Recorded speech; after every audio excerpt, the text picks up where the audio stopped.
Quirky Scrapper with Brenda. I'm Brenda, and we're here with another episode of Happy Scrappy Overflow. Today is block 3.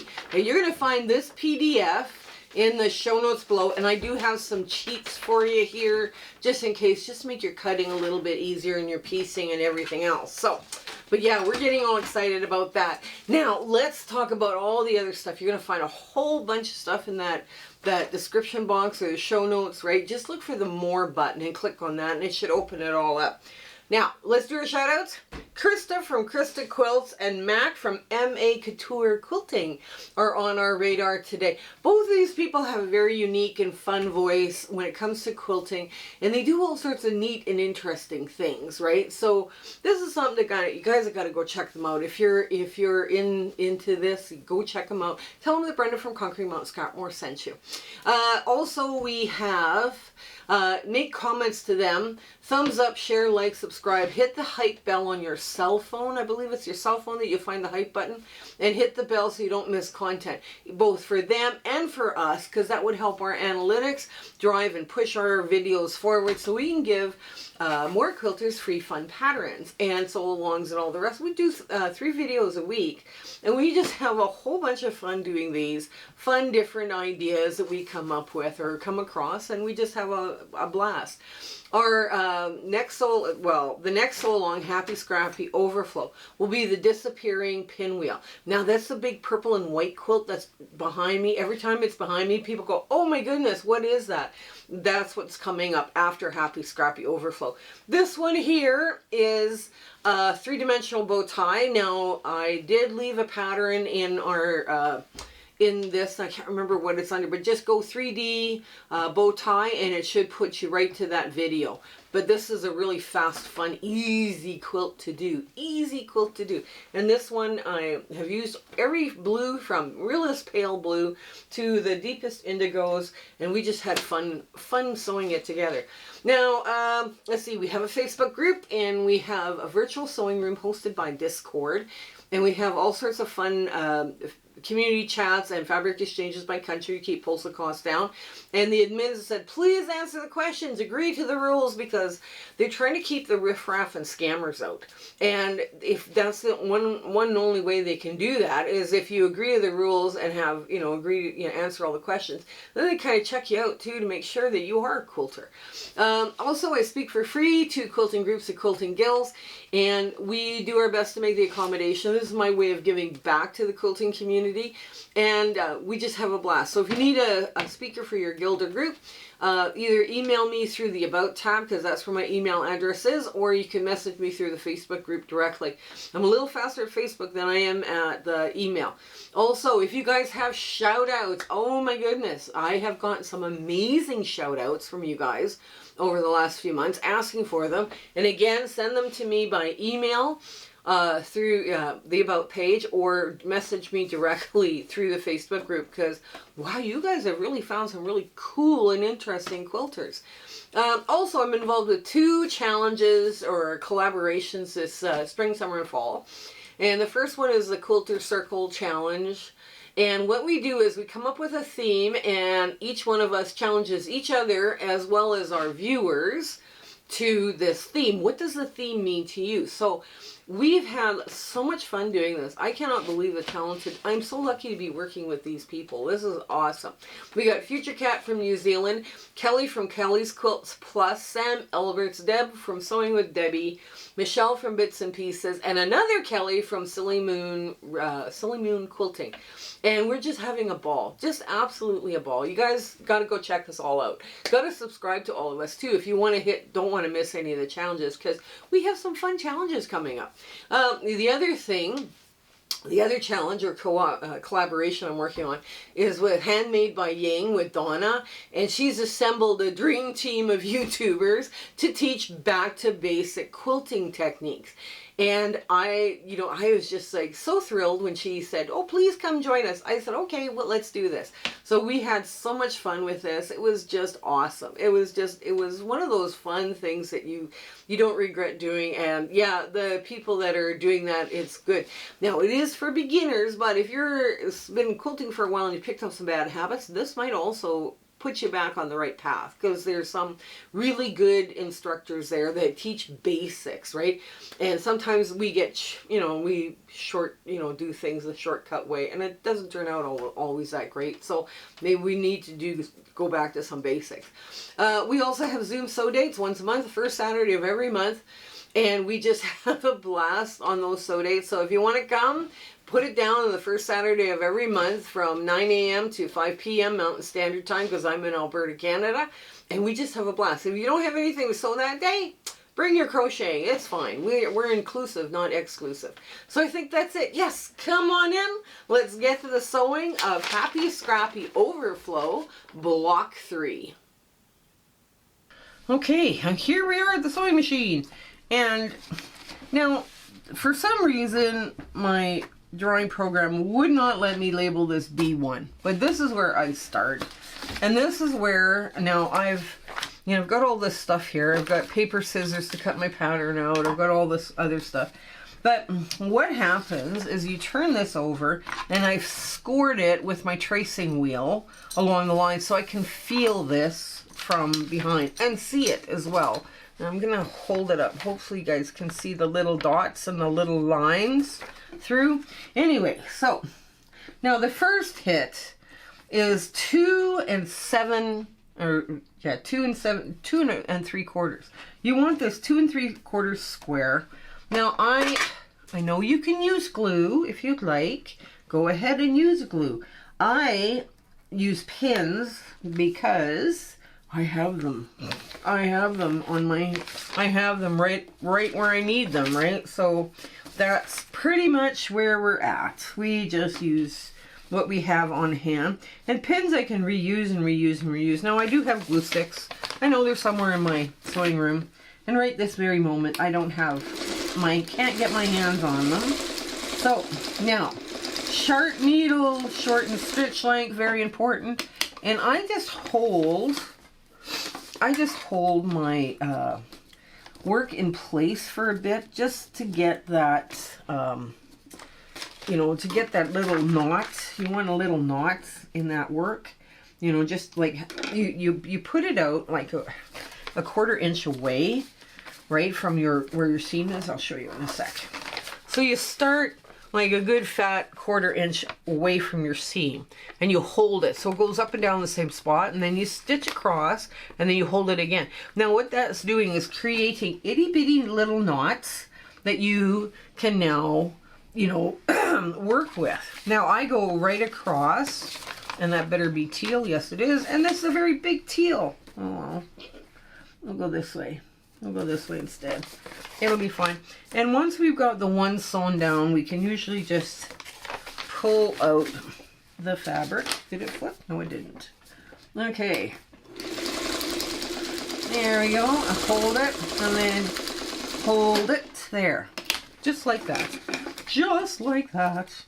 Very quick, very simple, very easy to do. There. Now, what I do is I finger press. You normally would be taking this to an ironing board and giving it a nice good press. And the red goes here. Now I have, I should probably trim that. Just so. Now, in order to trim that teal, because that's a great big huge piece, I'm not going to trim it away. I'm just going to trim it like this.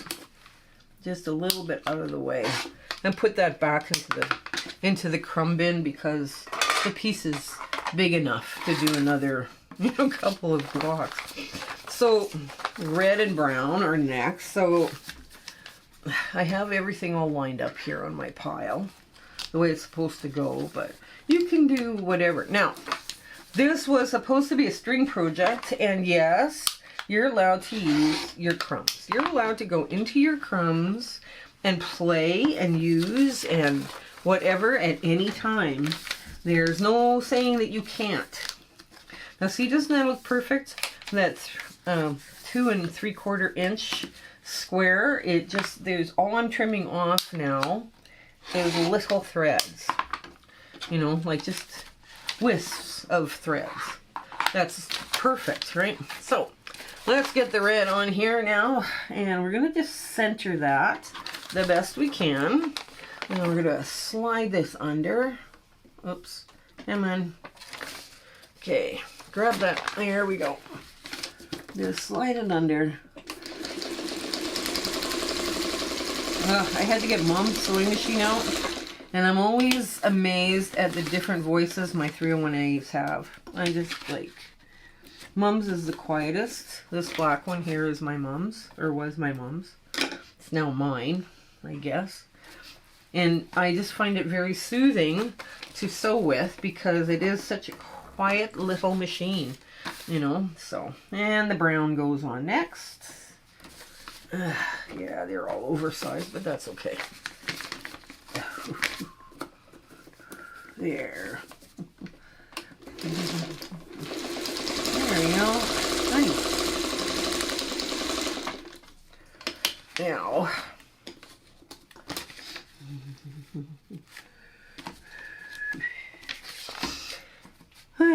there we go.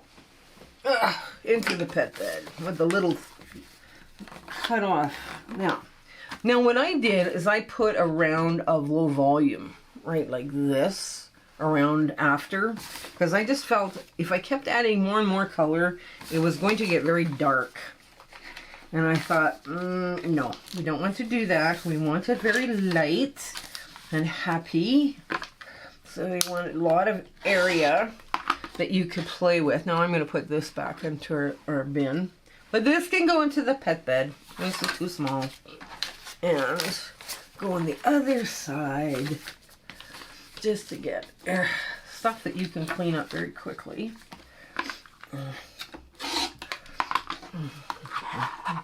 There. Okay. Now, let's get some. Okay. White on whites. There we go. Oh, this is oversized piece probably, but that's okay. Now with crumbs, my rule in my sewing room, if I put it on there, unless it's a really lovely color or like bright color, you know, it's done, right? So I mean, I'm picking stuff like the reds, the teal to throw back in my crumbs, the bigger pieces, but most of the time, if I'm using it as a crumb, it's out of here. It does not get to come back. It doesn't come back to the party. Now here is a low volume that's a really pale pink. And it's so pale, this is probably reading white. But, I mean, this is what we're working with, you know. And when I'm using my crumbs, I try and pull out the odd shaped stuff that I know will cover. Because then it's not there when I'm trying to do crumb blocks. You know, the way of using it, the way of responsibly using your crumbs, right, and your strings, you know, move them out, you know, it'll be fine. There we go. And now we cut the other two. See, I just go around this way. I do all I do all these kind of shapes, and I love this shape in quilting. This is one of my favorite blocks to do. It's like a square within a square with, you know, it's kind of like a triple economy block or something.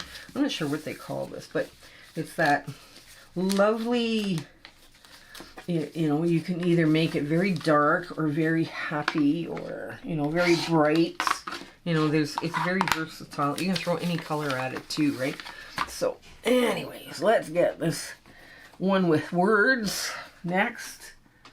There we go. Put that in the center. Get all this out of the way. And move it over just a hair. There we go. Now, if I were to make a mistake, I'll probably jinx myself by saying that, right? If I was to make a mistake, I would pick from the fabric side. Now, another thing that has happened to me that is very rare to happen is when you're pulling out your papers, you're pulling out your stitch, right? You pull out your stitch, you pull out your, and it's just like, oh no, I've pulled out my stitch. Well, you know what you can do? If you can lie it flat, you can top stitch it, right? So let's say, for instance, I was able to pull out this thread here that I just sewn in, which I can't, but I mean, just go with it, okay? Pretend we're talking about this. Instead of, because it's in the middle, it's not in the outside, or, you know, it's not convenient. I'd have to unpick a lot to get there. So all I have to do is line this up. If I can finger press it into shape to where it's supposed to go, and we have all the other corners on there, I can just top stitch like a 1/16 right across this edge, and that will hold it, and I don't have to unpick it. Right? Now that's something that, you know, we tend to forget, right? That, well, we could do this or we could do that. Yeah, there's all sorts of things you can do, right? I should probably do the other ones first. Let's do this one first. There we go. There. There.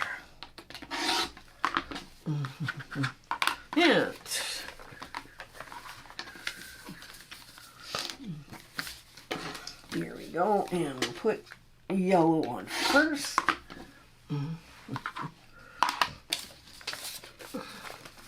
See what I mean by putting the odd stuff on? Now this is just huge, but it was, the piece was in the way in my crumb bin, right? So I mean, I gotta thin it down, so that would be nice if I could thin it down.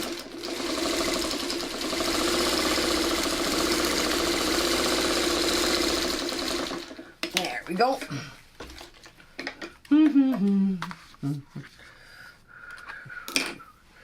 So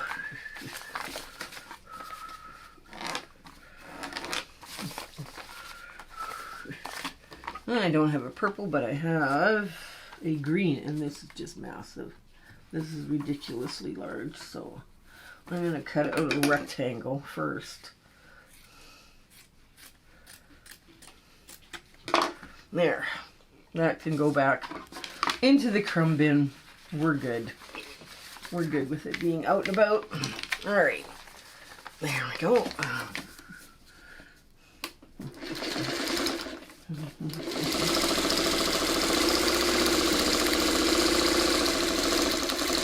There. There we go. Now, let's get this open.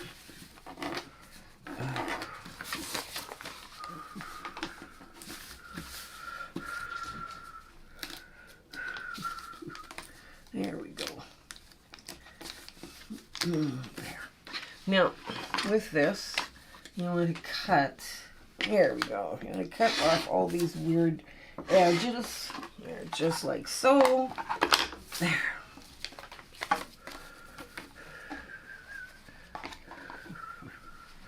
There. And we lay that all down nice and neat.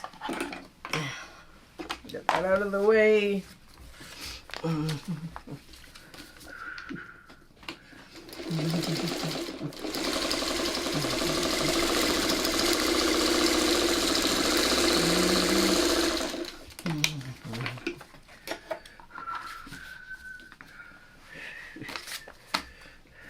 There we go. And the last piece that we sew on. This is a nice piece here. Okay, nice piece. And okay, yeah, the first round, what I did is I came up with some cutting hacks for this block because I figured it would be easier for you guys to manage with cutting hacks. You don't have to make that many of these blocks, but anything will help.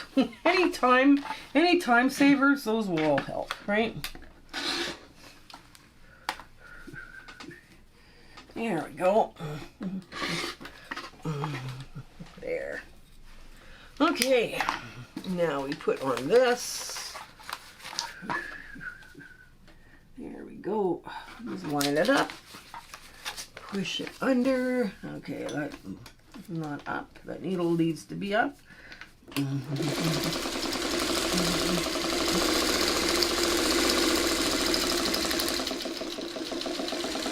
There, now you saw how I twisted it off the edge.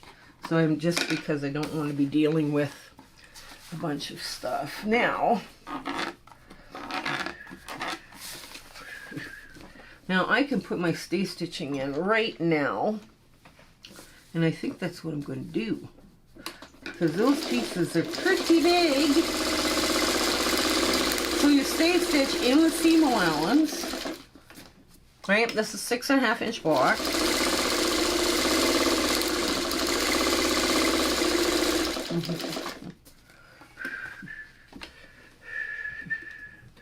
There we go.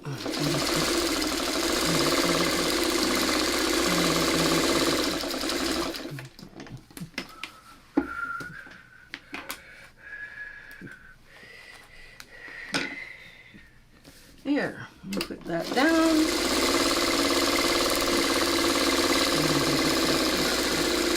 Okay, and we're done. Now what I'm going to do is I'm going to use a ruler, and I'm just going to, I should have a different ruler here, but that's okay. There, that's the first cut. Now that green and that orange can go back because they're huge pieces, right? And I could probably always use it somewhere else. There we go. And the same with this and the blue gray. I guess it's gray. I'm not sure. It was fun. It's got scissors on it. Little cutting scissors. It's fine. There we go. There. And the yellow can go back just because it's a huge piece again, and it's bright. It's a bright, definitely a bright. I'm not sure about the orange. We'll see what it looks like when I get it cut off. And oh yes, I'm a sucker for this. It's big enough. It's big enough to go back in the crumb bin, so you might as well just take this apart, just like so. There we go. Okay, so now let's get to our ta-da moment. You see how everything has come together and how all of this lays out. Okay, let's get to our ta-da moment and it'll be fun. So here we are, the cute little block 3 that we're doing, and it comes apart really quickly. I forgot to give you the hacks. So for the center block, it is 2 3/4 inch square. For the first round, that means this first round of color, it was 2.5 inch squares cut in half once along the diagonal would give you a square. However, remember, if you got crumbs, and your crumbs are kind of odd shaped, but they're big enough, use them. Right? Use them, because crumbs in my workspace, they're on their last leg. So it's like, yeah, use them up. Now the second round, which is your low volume, right? The low volume here, I cut 3 inches square for most of them. And what I showed you here today when we were sewing, it was all the odd size pieces. There was maybe one piece that was like out of a 3 inch square. But I mean, or what, half of a 3 inch square, I mean. But yeah, that worked out really well. Now for the outer round here, 4 inch squares cut in half will give you a nice tidy little bit to trim off. And you know, in case your stay stitching or something goes wrong, you know, you've got it there. You've got it handy. Now those are really easy. So it's 2 3/4, 2.5, 3, and then 4, right? 4 inches. And right now we are in the home stretch. I just have to get the outer edge peeled off, and I am peeled. Now, once you got your stay stitching on for this quilt, because we're not playing with Y seams or anything like this, right? I would, you know, you can peel them, and they take up less space. Boy, this half little bit here around the edge is a pain in the butt to take off here. You can take them off. You can take your papers off. Not only is it less space you need for storage, storing them all, but I mean, it's just a little easier not to have to peel a big quilt, right? I mean, I've done that where I've gotten to a certain point where I'll do blocks, a bigger block, and then I'll peel just the bigger block, because that way I'm not dealing with the weight of a large quilt on me while I'm trying to peel it, right? So, and just like so, it's peeled. Just about peeled. There we go. Just about peeled. It's peeled. It doesn't take long to peel them off. Now, I just use printer paper out of the computer. You know, I use my tracing wheel to remove, you know, to make lines and make it a little easier to tear apart. And I did give you a cheat on if you tear something where the stitching comes out, you know, you can just go back and lay it flat and then top stitch it into place. That works. You don't have to, you know, take out rows and rows of foundation paper piecing to replace that. So anyways, that's it. That's all we have to do. Isn't that a cutie? Anyways, we'll see you here on Friday. You guys stay well and take care. Until then, I hope you have a peaceful and blissful week ahead. Okay? All right, bye. My husband and I would like to thank you for all of your support and watching our videos and sharing and liking. It has just been, you've put us on such an amazing journey and we are having so much fun. I hope everything is going so well in your life and, you know, your 1/4 inch is perfect. Everything is working out for you. And we're just so happy to be part of your life and you having, like I say, you're watching us. I was just so thrilled that you're doing that. So I want to say goodbye and I want to thank you with all my heart. Okay? Take care. Bye.